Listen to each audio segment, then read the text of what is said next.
Hi, I'm Lynn Cornell, and welcome to Journey Through the Bible Verse by Verse. Grab your Bibles and follow along as we study through each book of the Bible, verse by verse and chapter by chapter.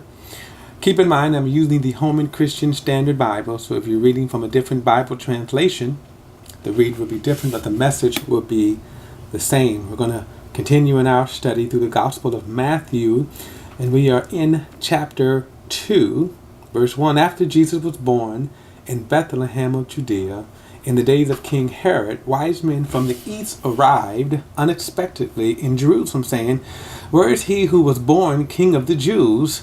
For we have seen his star in the east and have come to worship him." Now, I'll elaborate more on this star in a moment. Notice the story kind of skips.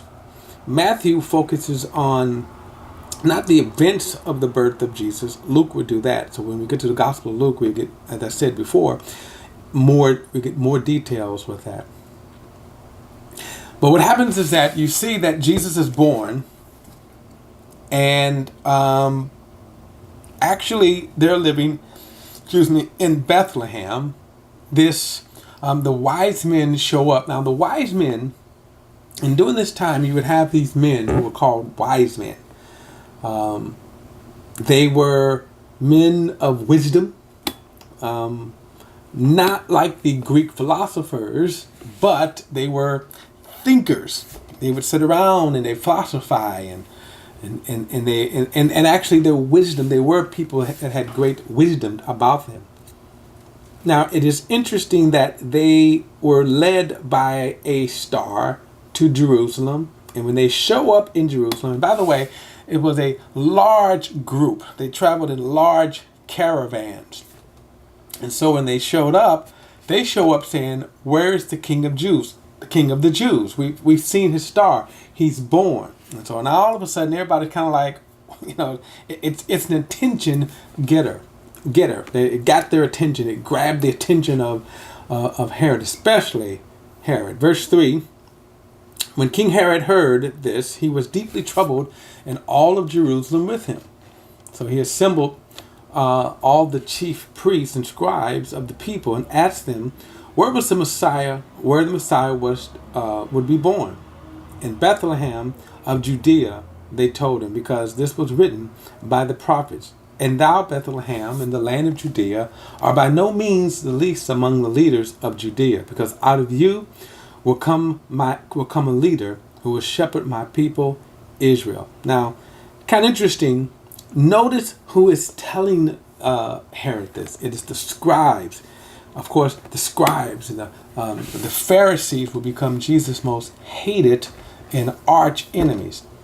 And what's kind of amazing about this, and that I told you when we, as we go through the Bible, one of the most amazing things about what the Bible is consistently bringing out is the hardness of man's heart, the sinfulness of man's heart. Now, you would think that this display, this manifestation of fulfilled prophecy would cause people to say, "Yes, Lord." And instead, it invokes anger and hatred. And we're going to see that. So notice again, Matthew cites an Old Testament prophecy. And again, what's interesting about this, that this is by people who have no reason to try to pretend or to front, or even what we may call a self-fulfilling prophecy. These people hated Jesus, and they're citing that, yes, he's to come from Bethlehem. Now, another thing that's interesting about this, the scribes and the Pharisees, and keep this in mind, it's not that they didn't know or didn't understand. They knew who Jesus was. Notice they were able to cite the very verse in which predicts the Messiah come, which makes their sin even greater because they just rejected him. Verse 7. Then Herod secretly summoned the wise men and asked them the exact time the star appeared. He sent them to Bethlehem and said, "Go and search carefully for the child, and when you find him, report back to me, so that I too can come and worship him." After hearing the king, they went on their way, and there it was, the star they had seen in the east. It led them until it came to us and stopped above the place where the child was. Now this star, it seems like this is more than just a star up in the sky. That this seems to be a unique phenomenon, something that really, in the sense that was kind of right above them, not far above them, but I mean, just it was something to me more than just. It wasn't just one of the planets or one of the constellations up there. Notice it said it brought them right to the house. And when they saw the star, they were overjoyed beyond measure. Entering the house, they saw the child with Mary his mother, and falling to their knees, they worshipped him. And they opened their treasures and presented him with gifts, gold, frankincense, and myrrh. Now, at this time, notice that Jesus is referred to not as an infant, but as a child. And also note that the wise men didn't show up at the manger scene. They showed up at Jesus' house in Bethlehem. Now, Bethlehem was about 6 miles from Jerusalem. And so they kind of traveled. And one of the things about being, I understand, because I want to kind of get the kind of the mindset of what's going on right here. 6 miles to us is nothing. Because 6 miles in a car is a minute, 2 minutes, 3 minutes, maybe 4-minute drive. On street, say 5 minutes on street. Okay, if that. 6 miles to us is nothing because of communications that we have. But keep in mind, back then they didn't have that. Okay. Now another thing is too is that notice they're coming to Jesus, and these are people who are not Jewish, by the way. They've come from a far land, and they're giving testimony of the birth of Jesus. Now one other thing is that notice it said that they presented him with gifts, gold, frankincense, and myrrh. And I'm just going to speculate here. This is probably why in manger scenes you see 3 wise men. Okay, and in reality there was a very large, anywhere, 20, 30, 40, 50, of a large caravan that came as a result of what they had seen in the star, by this star, this sign, okay? And we're not even told, by the way, how they even came to understand and know that that star represented that this was God, or that the birth of Jesus Christ. Maybe they had an angelic visitation like the shepherds did. So, verse 12, and being warned in a dream not to go back to Herod, they returned to their own country by another route. And after they were gone, the angel of the Lord suddenly appeared to Joseph in a dream, saying, "Get up, take the child and his mother, and flee to Egypt, and stay there until I tell you. For Herod is about to search for the child to destroy him." So he got up and took the child and his mother during the night and escaped to Egypt. And so again, notice God's overseeing the birth of Jesus and overseeing this whole operation. Verse 15, and he stayed there until Herod's death, so that what was spoken by the Lord through the prophet might be fulfilled. Out of Egypt I called my son.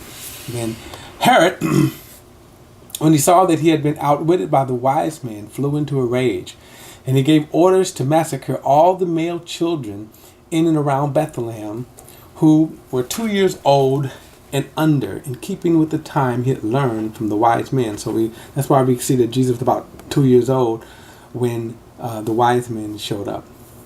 And then what was spoken through Jeremiah the prophet was fulfilled. A voice was heard in Ramah, weeping in great mourning, Rachel weeping for her children, and she refused to be consoled because they are no more.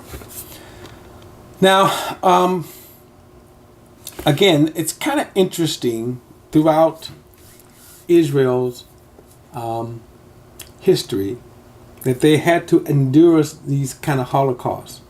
Now, Bethlehem in itself wasn't such a big, large city. It was probably more of a village, a small town.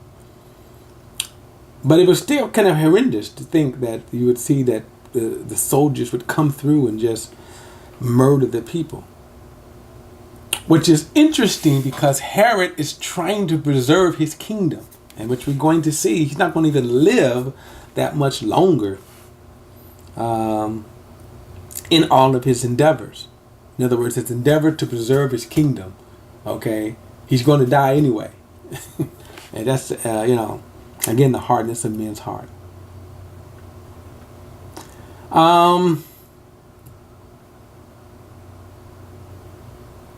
Verse 19, after Herod had died, an angel of the Lord suddenly appeared to him in a dream, to Joseph, saying, "Get up, take the child and his mother, and go to the land of Israel, because those who sought the child's life are dead." So he got up and took the child and his mother, and entered to the land of Israel.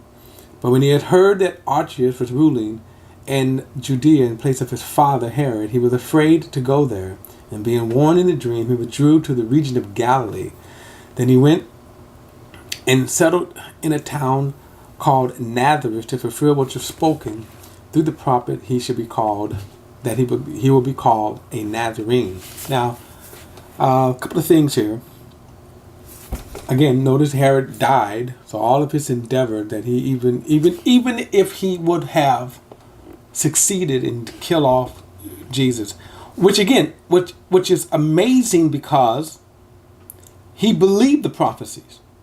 And it wasn't that he didn't have faith in the prophecies. It wasn't that he didn't believe or have misunderstanding. He believed it, but because of his hardness of heart, he rejected it. And that becomes the continual narrative of the Bible of why we need a Savior. But it also shows the depravity of man, just how bad depravity can get inside of a man.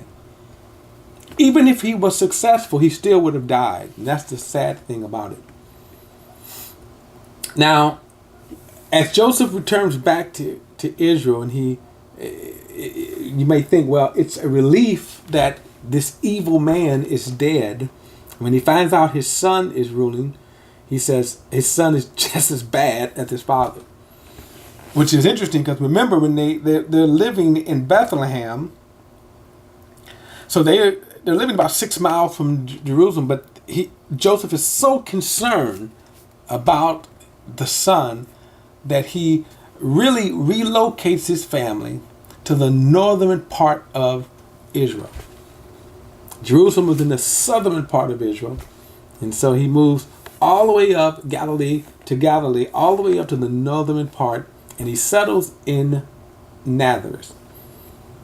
And Nazareth, for some reason, had a kind of a reputation for being a bad city for some reason. It probably wasn't as bad, but it just wasn't a desirable city.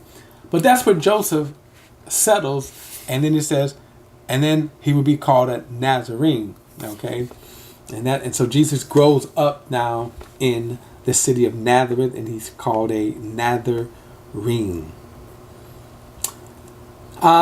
So again, what an kind of incredible story as we see here God regulating the events of Jesus in his life.